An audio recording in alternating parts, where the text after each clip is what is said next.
Hey, Remar nurses, it's time for Saturday Night Live. I hope you got the notification that I am doing a class for you, a free NCLEX review right now. And you're going to love this because tonight we are talking about critical thinking. Yes, not just content, but we're going to go over critical thinking. And of course, this is coming from the NCLEX Virtual Trainer Student Workbook. Hey guys, I need to tell you this. Today is the last day for the Cyber Week sale. The crazy Cyber Week sale ends today, okay? So you got to use the code to get the amazing discount on the virtual trainer. Hi, everybody. We are going over the virtual trainer student workbook. And the reason why I'm doing this is because I know hundreds of you got into the virtual trainer and you really are, you're motivated, you are excited about getting your nursing license, and I'm excited for you too, so much so that I want to go above and beyond. I want to really be there to support you. So I'm happy to see that you've been doing your virtual trainer. I'm happy to see you've been in it because tonight I have a little quiz for you, and this is going to not only test you to see if you have been actually retaining what I go over in the virtual trainer, but also if we are able to take it to the next level and critically think. So I have a couple of different exercises that I like to do to help facilitate that learning. All right. You guys have to remember that not only is it about you just finding information, because there's tons of information that's available to you. But when it comes to being able to get your nursing license, what my students say is, hey, Regina, I was able to make those connections. I was able to anticipate what NCLEX was going to ask me. And that makes me so happy because I want you guys to all make that connection. Hey, Miriam, you said shout out. I thank you, Regina. I passed my NCLEX on Monday. Congratulations. Congratulations. Remar nurses are passing every day. So make sure that you never miss a study session. You never miss, your virtual calendar study, your virtual trainer calendar. Make sure that you guys are studying consistently. All right. So here we go. This quiz will come out of the VT workbook. All right. We did the quick facts the other day. Now I want to focus on your virtual trainer student workbook. So my very first question, I'm going to take it easy on you in the beginning. Is this. All right. And this is fast fingers. So type the answers down as fast as you can. This is all about just putting the answer up very quickly. And if you say you don't know it, just put I don't know. And that's all right. This is what this is about tonight. So question number one, come on in. This is live. This is going over the virtual trainer student workbook. If you don't have the virtual trainer student workbook, then you can evaluate yourself to see if you need to get it. But let me tell you a secret. You need to get it. All right. You need to get the virtual trainer. Okay, here we go. Question number one. At how many weeks will a baby have rapid fat production? At how many weeks will a baby have rapid fat production? Go ahead, type it in the screen, fast fingers, let's go. This comes out of the workbook. This is the very first section that we go over together in pregnancy. At how many weeks will a baby have rapid fat production? Yes, I am always going hard for you guys. Hardcore Regina is here. She's back. All right. Virtual trainer. This is crazy Cyber Week. I see the answers. You guys are going crazy with the answers. And I love it because we have a crazy discount on the virtual trainer. Get in there. All right. I like it. Chanel says, I don't know. All right. So the question is, how many weeks will a baby have rapid fat production? That answer is 36 weeks. You got it from your virtual trainer. Perfect. Hey, if it's your first time joining me, check out remarnurse.com to get started in your program. Okay, to get started. All right, here we go. Question number two. I'm moving on, guys. Question number two. What is Erickson's final stage of psychosocial development? What is Erickson's final stage of psychosocial development? Go ahead, put that answer on the screen.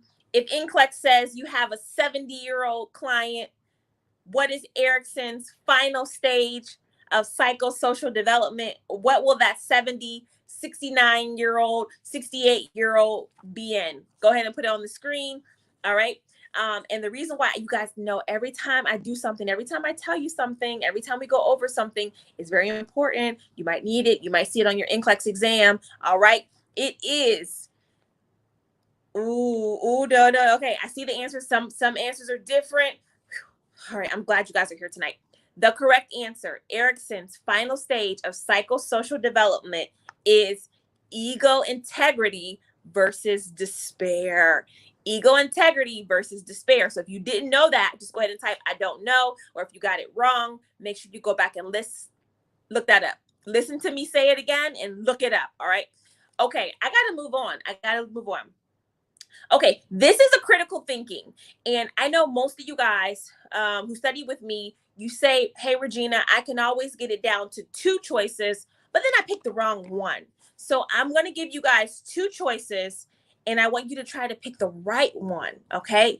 And this is something that we go over in psychiatrics during the virtual trainer review, okay? So here's the question. I'm giving you 2 choices. I want you to pick the right choice. So this is what it is. Shout out to Biga, you passed your NCLEX. How you doing? All right. Question. Which is better to evaluate dementia?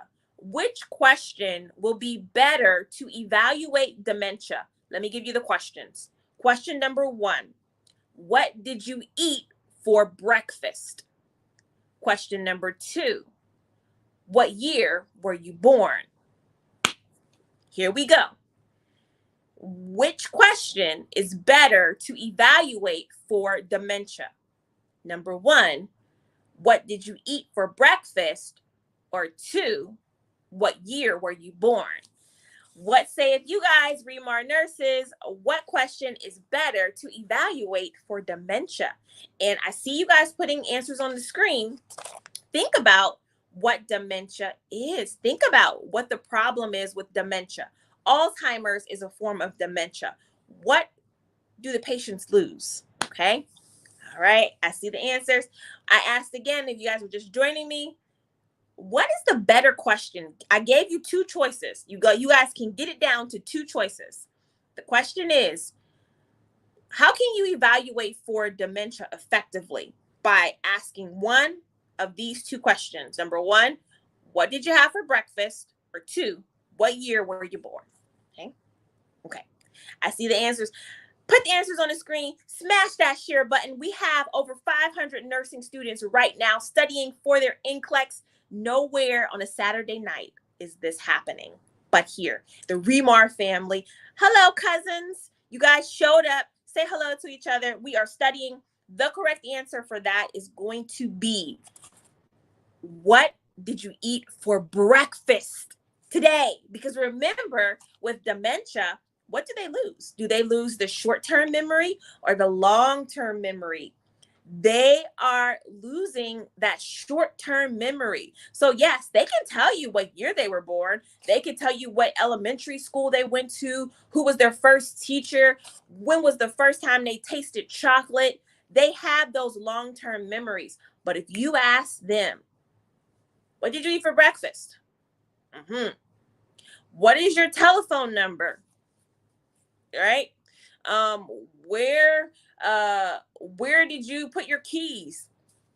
They don't know, right? And so this would be an appropriate question. What did you eat for breakfast to evaluate Alzheimer's, dementia, short-term memory loss? Okay, so you guys, they got that one wrong. Remember that for next time, because it's very likely you can see that on your exam. When it comes to critical thinking, it's not about just knowing, okay, what is dementia, but being able to apply your nursing practice to the disease process, okay? All right, I'm going to keep going. I have another question. This straight out of the virtual trainer student workbook. This is what we're studying, guys. This is how we study at Remar. Saturday nights, study session. We go hard. We're always grinding. Is diarrhea associated with hypokalemia or hyperkalemia? Is diarrhea associated with hypokalemia or hyperkalemia? This is the time. Put the answer in the comment box. Tell a friend. This is what we're doing. Also, you guys, no more excuses. No more excuses. You see me, I have 3 kids. I have a million other things to do, but guess what I'm doing? I'm studying. I'm making time to study. You guys can take this as fast or as slow as you want to. You can take 2 weeks to get your license with me, or you could take 2 years. It doesn't matter.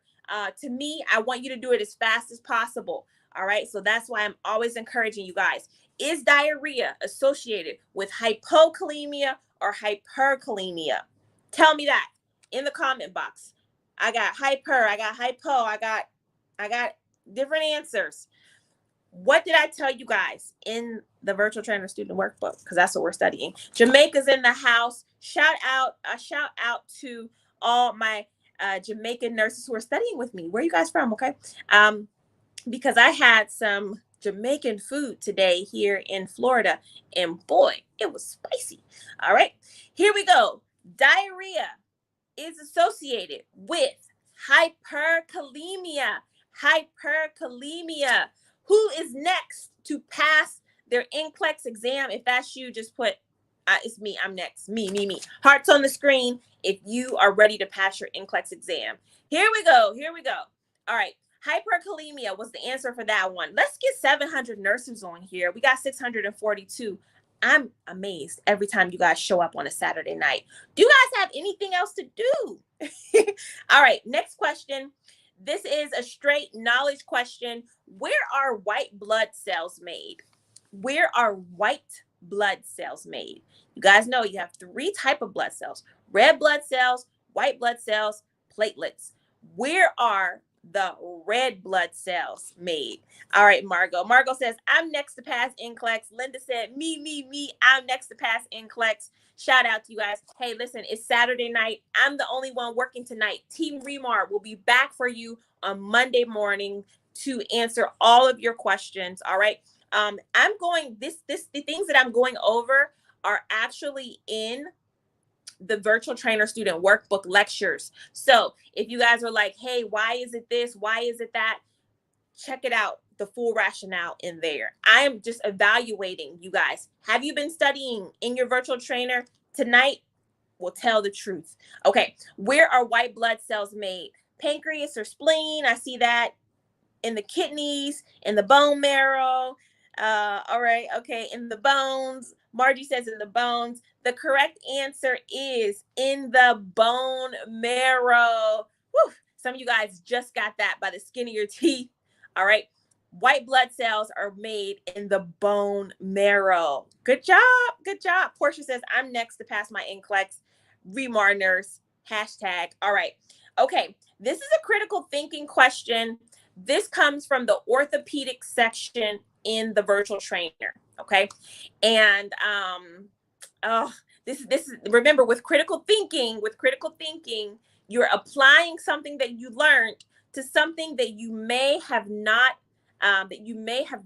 studied or saw or experienced. That's what NCLEX does. It will put you in these situations and it will say, what should the nurse do? What should the nurse do? So here's the situation. A nurse is caring for a client with cerebral palsy. Okay, do we know what cerebral palsy is? We know what cerebral palsy is? All right. Now, caring for a client with cerebral palsy, and the client has to use crutches. Which gait should the nurse teach the client to use? The client with cerebral palsy, which gait should the nurse teach the client to use? And you have the gaits are 2-point, 3-point, 4-point, or swing through. What do you guys think? Woo. 4-point, 2-point, 2, 2, 2, 2. Okay, I'm telling you guys this stuff for a reason. We're going over this stuff so that you guys are prepared for your NCLEX exam. Think about cerebral palsy. Typically, we see cerebral palsy and crutches. We see them on television a lot. Whenever I see cerebral palsy patients, they usually do have crutches. All right. And so this is very interesting. All right. This is very interesting. And I'm glad that I'm able to go through this. You guys, you can, you will, you must get this information on a Saturday night with me. All right. So the correct answer is going to be swing through. The correct answer is going to be swing through. When you think about cerebral palsy, typically you see the individuals and they have what? They have like braces on their arms and they have braces on the crutches. And what they're doing is a swing through gait. All right, swing through. So if you weren't familiar with that, just check it out. Look up cerebral palsy, look up crutches, get that information down. What is stopping you from passing NCLEX? Don't worry, don't worry. These questions come from the workbook. I made them up just randomly as I was studying it. I have more. The next question is this. Do vaccines provide passive or active immunity? Oh, so good. Do vaccines provide passive or active immunity? Okay. All right. Do vaccines provide passive or active immunity? Do you guys know the difference between the two? Shout out. We made it to 700 nurses. Yay. Now I want to go to 800. Can we get 800 nurses on here? Passive or active immunity for vaccinations. Which are they providing? Oh, some of you guys got to study this definition. All right. Remember, NCLEX can ask you a lot of fundamentals as well as advanced difficult questions. But sometimes it's our fundamentals that we're a little bit shaky on. And we're like, oh my goodness, I know I studied that somewhere. Vaccines, are they passive or are they active immunity? All right. And I like the honesty. I don't know. I can't remember, Regina. Just tell me. I'm glad you're here because I'm here to tell you the answer. The correct answer is vaccines provide active immunity. Yes, vaccinations provide active immunity. Now, what's the difference? Somebody may be asking. Remember, passive immunity. Well, let me start with this. Immunity is all about antibodies, right? Immunity is all about having the antibodies to respond to a virus, right? Typically a virus or a bacteria. So you're hearing a lot about the new COVID vaccine if you are in America, right? You're hearing a lot about the COVID vaccine, right? And what you're hearing is that this new vaccine that is being produced is going to teach your body how to produce the antibodies to the coronavirus, right? So with passive immunity, you are already given the antibodies. Your body does not have to come in contact with the virus at all, right? And so whenever you read about passive immunity, it's usually from mom to a baby, right? So the mom passes her antibodies down to the baby and the baby is protected. It never has to come in contact with the with the virus in order to get the antibodies because it got it passively through the mother. What vaccines do is they will introduce a little bit of the virus into the body to create an immune response, right? And so introducing that virus into the body creates activity. And the body's like, hey, what's happening? We got to create some antibodies. So the body has to become active to produce it. All right. So you guys will never miss that again. You will never miss that again. Vaccines are active immunity proponents, right? Okay. All right. I was thinking about new vaccines. All right. Okay. So listen, we can talk about that new vaccine later. I'm down for it, but I got to keep going now. We are moving on to question number 8, I think this is. All right.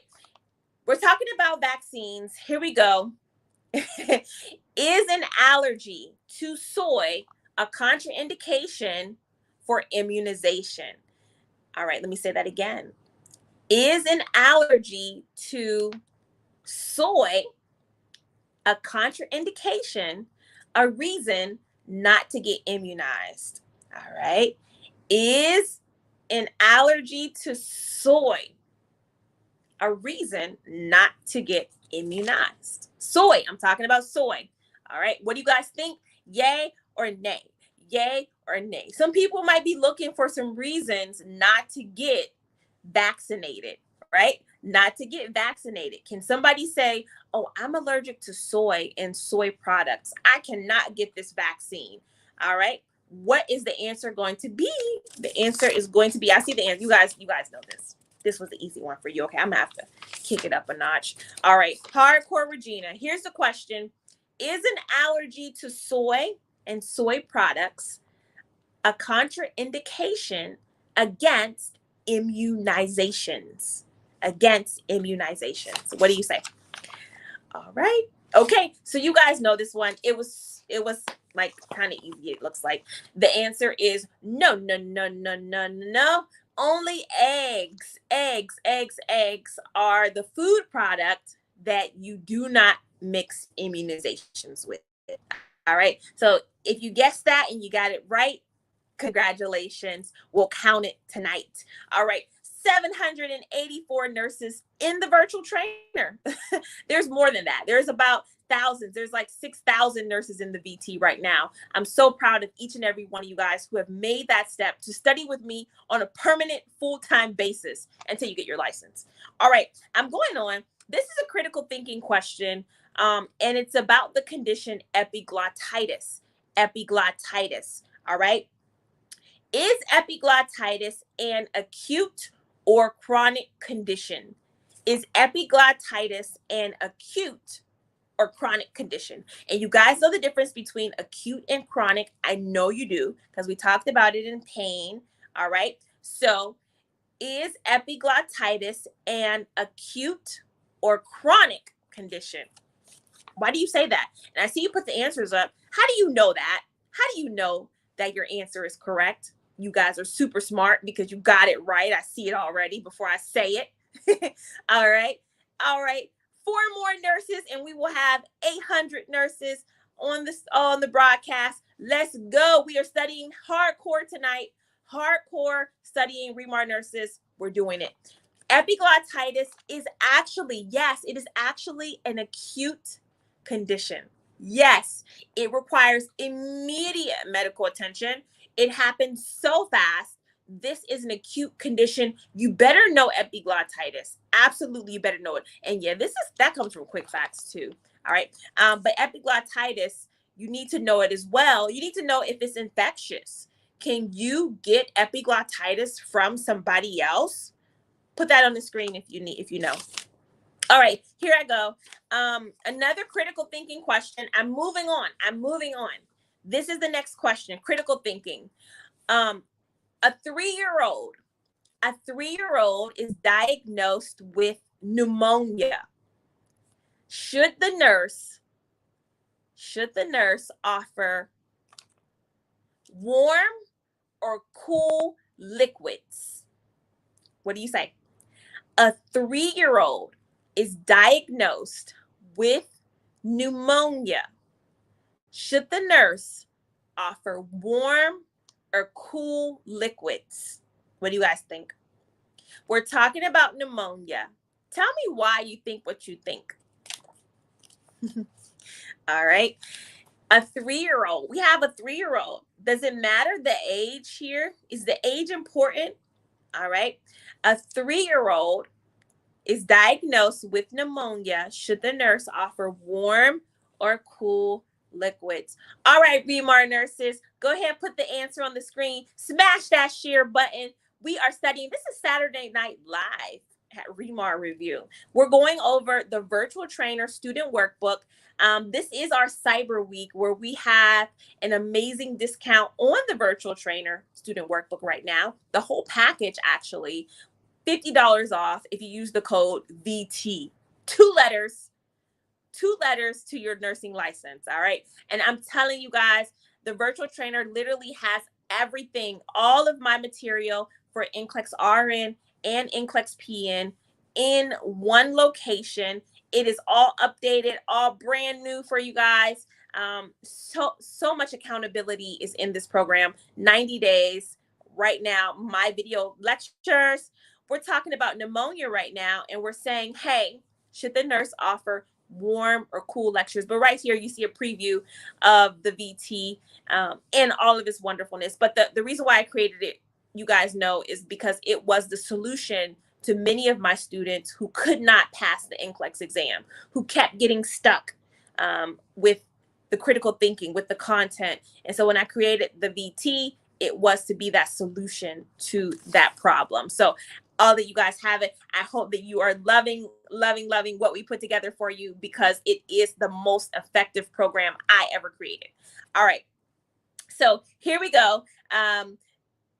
The answer to that question, a 3-year-old with pneumonia should be offered warm liquids, because warm liquids will help loosen the secretions. Yes, will help loosen the secretions. And you will have a lot of that with pneumonia, lots of fluid production. All right, here we go. Question again, pediatric question. And this is critical thinking. So this is, okay, based off what you know, what is going to be the best thing for the nurse to offer? Okay, here we go. All right, here we go. Which is better for the pediatric client? Which is better for the pediatric client? Is it a cool mist vaporizer or a steam vaporizer? Which is better for the pediatric client? I'm giving you guys 2 choices. Most of you guys can get it down to 2 choices. Here are your 2 choices. If you have a 3-year-old or a 4-year-old or a 10-year-old, which is better? The cool mist vaporizer or the steam vaporizer? Which one do you say? Which one do you say? Oh, I'm so happy you're here today, because a lot of these answers are wrong. They're just wrong. And we have to reorient ourselves to make sure that we're getting more of the right answers. When you take your NCLEX exam, it's okay to get some wrong answers. It's okay. But the answers that you must get right are safety, infection control, management of care or coordinated care. You have to get these kinds of questions right. Okay. You have to get these kind of questions right. And this right here is a safety question. So if you don't get this right, then this will demonstrate that you are not a safe nurse. You should not have a license. And so everything that we do, everything that I talk about is based off of the platform of safety first. Okay. So we're talking about what is better for a pediatric patient. Okay. The cool mist vaporizer or the steam vaporizer. Okay. All right. Okay, guys. So glad you're here. We are talking about what's in the virtual trainer. All right. And so the correct answer to that is the correct answer for the pediatric population. You will always want to go with the cool mist vaporizer. The cool mist vaporizer. Why, Regina? Some people might be asking. Why is the cool mist better than the steam? All right. Simply because of the word what? Steam. In order to get steam, something has to be extremely what? Something has to be extremely hot. And so if I have a steam vaporizer and a 4-year-old, I have a 4-year-old. Does anybody out here have a 4-year-old or a 3-year-old or a 2-year-old or a 5-year-old? 6, 7, 8. How much can you trust them around hot water? Can't trust them at all, at all. And so if you think about safety for your pediatric patient, you would not want them around steam because, yes, it will burn them. But the cool mist vaporizer, bring it on. You got to stay in that cool mist vaporizer. Have fun. All right. All right. So less chance of injury. And so these are the kind of questions that you have to be able to negotiate. And if you got it right, you have to be able to anticipate those injuries. And again, during this live, you will see all of the units in the virtual trainer, the things that we go over. I really love the discussion boards. I hope you guys are taking advantage of the discussion boards, the different chapters. This is actually a fundamentals course that I have put up for you guys, right? So if you're learning now, guess what? Make this a permanent thing. If you learning now, make it real. Okay. Take the steps, because right now at remarnurse.com, we have the NCLEX virtual trainer. Get in, get out, get your nursing license, get the T, make it official. All right. So, Carla, I love the VT. I've learned so much. Always, always, always. All right. And if you don't have kids, guess what? It's all right. This is what we're talking about, how to keep everybody safe, how to keep everybody safe. Okay, let's do some more critical thinking, because I wanted to get on here to kind of focus on that. I won't keep you guys long. We've already been studying for half an hour. And I just want to say this. This is how studying should feel. It should feel light. It should feel easy. It should feel like I can do this. I'm having fun studying. I want it to be like that with you guys. All right. Here we go. Ooh, this is a good one. Critical thinking, guys. The nurse is working on a medical surgical unit. Got me? The nurse is working on a medical surgical unit, and a dentist writes an order for an LPN to give an oral medication. Should the LPN give the medication? Okay. What do you guys think?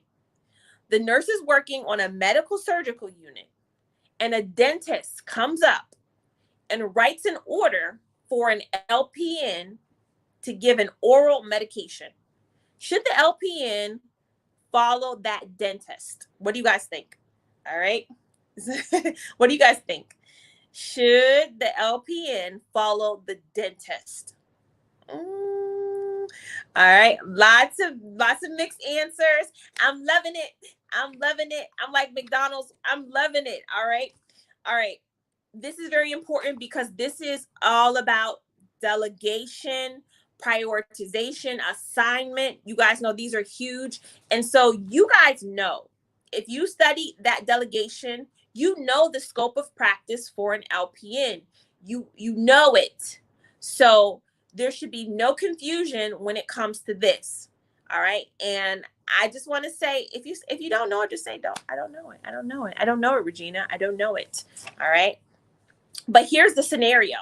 The nurse is working on a medical surgical unit, and a dentist writes an order for the LPN to administer an oral medication. All right. Should the LPN give the medication? All right. Oh, I love it. And I love this because most of you guys have never had to interact with dentists before. And so you're like, I don't know. Why is the dentist writing an order for the LPN? Regina, why do you do this to us? I do it to you guys because I love you. All right. I do, just like, listen, you discipline those who you love. And I'm trying to discipline you guys by having you on a Saturday night at 11 p.m. Eastern time. God knows what time it is if you're in another country.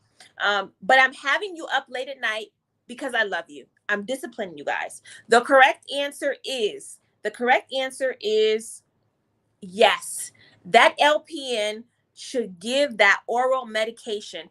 Because why? Because a dentist is a what? A dentist is a physician, is a doctor. You have to go through medical school to be a dentist. So can physicians write orders for LPNs to give oral medications? Absolutely. There's nothing that is out of the LPN scope of practice. She received an order from a doctor to give an oral medication.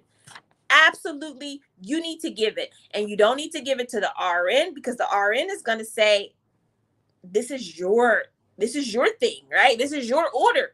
Carry it out. All right. And so you got to get these ones right. You got to be ready for this on your NCLEX exam, because they're going to put you in these crazy scenarios where, hey, it doesn't matter if the dentist writes an order, the anesthesiologist, the county coroner, these are all physicians. They all are doctors. So let's get into it. All right. This is why you cannot take any days off. You better have your notifications on, because anytime I go live, it's for you. It's not for me. I have my nursing license. I'm doing it for you. All right, I'm going to keep on going. This is another delegation question, you guys. Does the LPN determine an immediate need for medical attention? Does the LPN determine an immediate need for medical intervention? What do you say? Can an LPN determine immediate need for a medical intervention? Can an LPN determine, I'm not going to say anything else. All right. Can an LPN determine an immediate need for medical intervention? Okay. All right. What do you guys say? Can an LPN determine an immediate need for medical intervention? You guys got to know this one. And I want you to think about it. And don't get too rigid. Some of you guys are getting too rigid and thinking, oh, no, that's the RN's job. Understand that the LPN has an entire scope of practice that is very robust, okay? That is very robust. And so when I say, can an LPN determine a need for immediate medical intervention, the correct answer is yes. The LPN can look at a patient and say, they need help. They need some assistance. And it doesn't take the RN to do that. Or she doesn't have to say, I don't know, this patient, if an LPN sees a patient fall out, she can determine they need CPR or they need some intervention. All right. They are able to do that. All right. They are able to go and report the need for medical intervention. Okay. Let me do another one. Here we go. Okay. And I think most of us know about the RN scope of practice, but it's the PN scope of practice. It seems like we're kind of shaky on. All right. So the way I prepare in the virtual trainer, my LPNs, I really prepare you guys as if you were RNs and vice versa. I need for all LPNs to know the RN scope of practice, and I need for the RNs to know the LPN scope of practice, because some of you guys operate like you're separate from each other, when in fact, you work very close together. All right. Very close together. Let me give you this one. All right. And definitely, if you're a practical nurse, I would highly suggest you go over the stuff in the virtual trainer. All right. You go over it. Because just keeping it all the way real, some practical nursing schools are deficient when it comes to the NCLEX test plan. And there's a whole lot of stuff you got to know for it. All right. And the PN NCLEX exam, the difficulty level has increased. So you got to know it. All right. Here we go. The next question is this. Can an LPN administer an intravenous medication as a life-saving measure? Okay. Can an LPN administer an intravenous medication if it saves a patient's life? What do you guys think? Oh, we are studying on a Saturday night. We are critically thinking right now. Remar nurses all over the country, all over the planet are here. We almost have 1,000 nurses. Smash that share button. Tell your friends. I love to see 1,000 nurses on here on a Saturday night studying. The question that I'm asking you guys, can an LPN administer an IV medication if it saves a life? If it will save a patient's life, can an LPN administer it? And I love it. I love the honesty of this group tonight, where people are putting, I don't know. I just don't know. Can an LPN do that? We are talking about how to pass this NCLEX exam. If you like studying with me now, wait until you get into the virtual trainer and you study with me every day. And the thing about the virtual trainer is that you can go as fast or as slow as you want to. We've had nursing students go through my entire program in 2 weeks and get their license. And we have people who take their time and they go through each unit as slowly as they need to, and they take all 90 days. All right, but they get the information. It doesn't matter how fast or how slow you choose to go. It's that you complete it. You get check marks for all of it. All right. Loving these questions. I'm so happy. I got this stuff just by going through the virtual trainer workbook. I went through the RN and I went through the PM book, and I just pulled questions from it. All right. So you will be able to do that. As you guys can see, there are different components to my NCLEX review, but all great assets. I have the Let's Talk, the fundamentals. I just want you guys to see what you should be doing, all right, to prepare for your exam, whether you're RN or a PN. Hey, this is a live NCLEX review. We do this at Remar Review like no other. Okay, so the question was, can an LPN administer an intravenous medication if it saves a life? If it saves a life. And that answer is no. Absolutely not. No. A nurse, an LPN cannot do that because what? It is out of the scope of practice. And even if it saves a life, she legally does not have the ability, she or he legally does not have the ability to give an IV medication for your NCLEX, for your licensure exam. I'm telling you, you better choose no. And I don't know what happens in real life, but remember, in the NCLEX world, everybody follows the rules. Everything is perfect, all right? So that LPN would never give an IV medication, all right? Whew. We're doing some deep studying. This is deep studying here, okay? This is not just your superficial studying. I make sure that you guys go one level, all right? Go with your gut. Go with your gut. Okay. Whew. Here we go. We're talking about LPNs. Can an LPN draw from a central line? Can an LPN draw from a central line? All right. What do you guys say? Can an LPN draw from a central line? All right.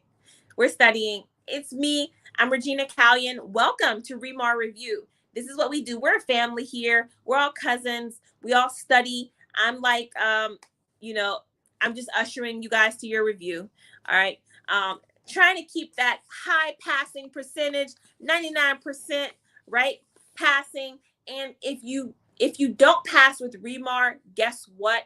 We are not a company that's going to disappear. We are here. I am constantly here to help you, motivate you, get back up on the horse. Our nurses who pass NCLEX, they show up every time. They show up every time to make sure that get in the virtual trainer. All right. Breaking down the core content and doing the critical thinking. All right. Can an LPN administer? Oh, sorry, we did that one. Can an LPN draw blood from a central line? What do you guys say? Can an LPN draw blood from a central line? Oh, I have some yeses and I have some nos. I am so glad that you are here. The correct answer is going to be no. We do not have our LPNs draw from a central line. That is an RN task. The LPNs cannot do it because remember, a central line, that is an intravenous line that goes directly through one of the large veins of the heart. So it takes a ton of assessment and it takes additional training to be able to do that. And so we would not have the LPN do that. Okay, we are going back to our exercise that we did earlier. I hope you saw it, where I gave you guys two choices and you had to pick the best choice. All right, you had to pick the best choice. So here we go. All right. An elderly client is prescribed several medications. All right. An elderly client is prescribed several medications. The client is reporting difficulty hearing. Okay. The client is reporting difficulty hearing. Which medication is most likely to cause the difficulty hearing? Here are the two choices. Is it aspirin or amoxicillin? Okay. All right. Is it aspirin or amoxicillin? What do you guys think? All right. We are talking about an elderly client who is prescribed several medications. and the client reports difficulty hearing. Which medication is more likely to have caused that difficulty hearing? Amoxicillin or aspirin? What do you guys think? All right. All right. You guys see the answers on the screen. You guys are doing a fantastic job. Remar nurses, you are ready. You are preparing for your NCLEX exam. The day is coming sooner than you think. The day is coming sooner than you think. You have to get in the mindset that you want it to come. You want it to be tomorrow. The correct answer is going to be aspirin. The correct answer is going to be aspirin. Aspirin is ototoxic. Yes, it's ototoxic. And that means that it causes damage to the ears. Yes, damage to the ears. And so this medication has to be, it has to be considered very carefully if you're going to give it to certain clients. Okay. All right. Hey, I just got a few more. Can you guys hang with me? If you want a few more questions, just put more. We've been studying for 45 minutes. Listen, you can pass NCLEX. You absolutely can pass it, even if you have not studied for a long time. If you're learning here, and Victoria says, I'm learning more. Yes, if you are learning tonight, you can learn with me. All right, I can teach you. I absolutely believe that you can pass NCLEX. And I jump on here. I'm just waiting for the answer. If you guys want more, just let me know. If not, I can cut it. All right. But I've taught every nurse that you see wearing a Remar shirt, I have personally taught them NCLEX information. And I've done it in a way that's easy to understand and fun and fast, most importantly, because you not having your license is costing you more money every day. Every day you don't have your license, is expensive. So let's go. Let's get in the virtual trainer. Let's make this thing real. I got another question for you guys. You asked for it. 2 choices, critical thinking. When is the best time to take prednisone? In the morning or in the evening? When is the best time to take prednisone? When is the best time? All right. All right. When is the best time to take prednisone? Now think about what type of medication that prednisone is. Prednisone is a what? Prednisone is a, think about it. And then think about, should you take it in the morning or the evening? And also think about why. Don't just give me a random answer. Try to give me a meaning behind it. And I see the answers rolling in. Very good. You guys are doing very good. Difficult. All right. It's a steroid. Absolutely. So the best time to administer a medication like prednisone is in the morning. Yes, it's in the morning, because this is when your body naturally produces those steroid hormones, right? Your body says, hey, wake up. You got stuff to do. You got breakfast to make. You got to get dressed. You got to go to work. And so you naturally need that boost of steroids. You need that extra energy. And so by you taking prednisone, it will help supplement what your body may or may not be making for you. When you go to bed at night, you don't need to have, that boost of strength. You're just laying there, right? And so you have to know to give this in the morning. Okay. Let me go to this one. We're going to talk about insulins. Drawing up mixed insulins. Hey, we made it to 1,000 nurses. Welcome, newcomers. We have been studying for almost an hour together. And tonight, I have a question just for you if you're joining us. We are passing NCLEX here, and I'm asking about drawing up mixed insulins, okay? Drawing up mixed insulins like regular and intermediate. Are you with me? Oh, yes, okay? So my question to you is, when you are drawing up mixed insulins, which vial do you put air in first? Which vial do you put air in first? Do you put air in the regular insulin or the intermediate insulin? Oh, this is good. When you're drawing up Now listen to the question, because some of you are answering and you're not answering right. Which vial do you put air in first? Listen. Which vial do you put air in first? Oh my goodness, you guys. I know you're not. Put air in. I'm gonna let that simmer for a second. Okay. If you need to change your answer, just go ahead and change your answer. All right, let me see okay. I got one more question after this. This is it, guys, because I said I was going to come in here and do a 15-minute session with you guys, but then all of a sudden there were hundreds of you, and 15 minutes has turned into 50 minutes, and I'm not one to be long-winded. I never want anybody to say Regina had us studying for way too long. It was insane. All right. All right, here we go. So when we're talking about putting air into the vial, of mixed insulins, you put air into the intermediate vial first. Remember, it's the intermediate vial first. Did you guys get that? Cloudy first when it comes to putting air into it. All right. Shout out to all you who are just joining us. Check out remarnurse.com. Send me your email address. Go to the website, remarnurse.com. Put in your email address, so every time I do something, a live event, a giveaway, a new product release, you guys will know about it and you can connect with me. Also, hey, the Cyber Week ends tonight. And so if you still need to get your virtual trainer, go ahead and use the code VT. But don't tell anybody. $50 off of your virtual trainer student workbook. That's what we're doing. That's what we're doing right now. All right.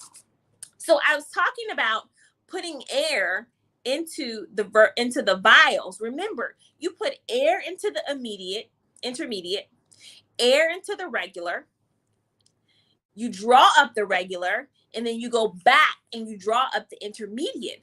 But because you put air in it already, it draws up beautifully. All right, beautifully by that way. All right, Saturday Night Live, here Remar Review, the only place that's giving you the hotness. All right, here's the hotness for you guys right now. A client has diabetes insipidus. Okay, a client has diabetes insipidus. You guys know what that is. You know what that is because we go over it in the VT. All right, and they are given the treatment for diabetes insipidus, which is what? You guys are going to help me walk through this. What is the treatment for diabetes insipidus? Go ahead and put it on the screen if you know it. All right. What is the treatment for diabetes insipidus? If you've been getting these answers right, hey, I am so proud of you. All right. Laura, I just want to say thank you for everything. Just passed my NCLEX on Wednesday. What you say? All right. Hey, listen, congratulations, Laura. You are the newest Remar nurse. I'm so happy for you. I know you are feeling amazing getting that license. Oof, it's a good feeling. All right. It is a good feeling. And your life is changing. Once you get your nursing license, guess what? It opens up windows. Like you're going to be looking at job offers like, no, not the right hours, not the right location, not enough sign-on bonus, whatever. I'm telling you right now, nursing is like the most in-demand profession. People need nurses. There's not enough nurses in the world. All right. And this is before the pandemic. So now it's just crazy. Okay. So I'm looking for the answer to perfect. All right. So vasopressin, ADH. All right. A client with diabetes insipidus has been given vasopressin. Okay. What symptom is going to be most concerning to the nurse? What symptom is going to be most concerning to the nurse? Is it going to be two choices? You got to pick the right one from these two. All right. Are we all together? Perfect. What symptom is going to be most concerning? Is it going to be drowsiness or jaundice? Ooh. Is it going to be drowsiness or jaundice? That's all I'm saying. I had to bring it. Which one? Drowsiness or jaundice? Don't be upset. This is hardcore, Regina. I'm not taking it easy on you. You guys thought the virtual trainer was difficult? I am the master of the virtual trainer. So I can be as difficult as possible if I need to be. Drowsiness or jaundice? Which one is the nurse going to be most concerned about? This is a really good question, because I'm going to tell you the right answer, and then I want you to tell me why it's the right answer. All right. All right. I am the NCLEX virtual trainer in human form. All right. So anytime I pop on here to study, be prepared to go in. We're talking about vasopressin given for diabetes insipidus. What is most concerning to the nurse if the patient has jaundice or drowsiness after they've been given the vasopressin? Ooh, oh my goodness, you guys. So good. All right. The correct answer, I see all these different answers up here on the screen. I only gave you 2 choices, so you guys had a 50% chance of getting it right. All right. You had a 50% chance of getting it right. And if you didn't get it right, please go back and look at the diabetes insipidus section, because I go over this stuff with you guys. All right. The correct answer, the nurse is going to be most concerned about the drowsiness, okay? The nurse is going to be more concerned about the drowsiness than the jaundice. The liver is not the priority now.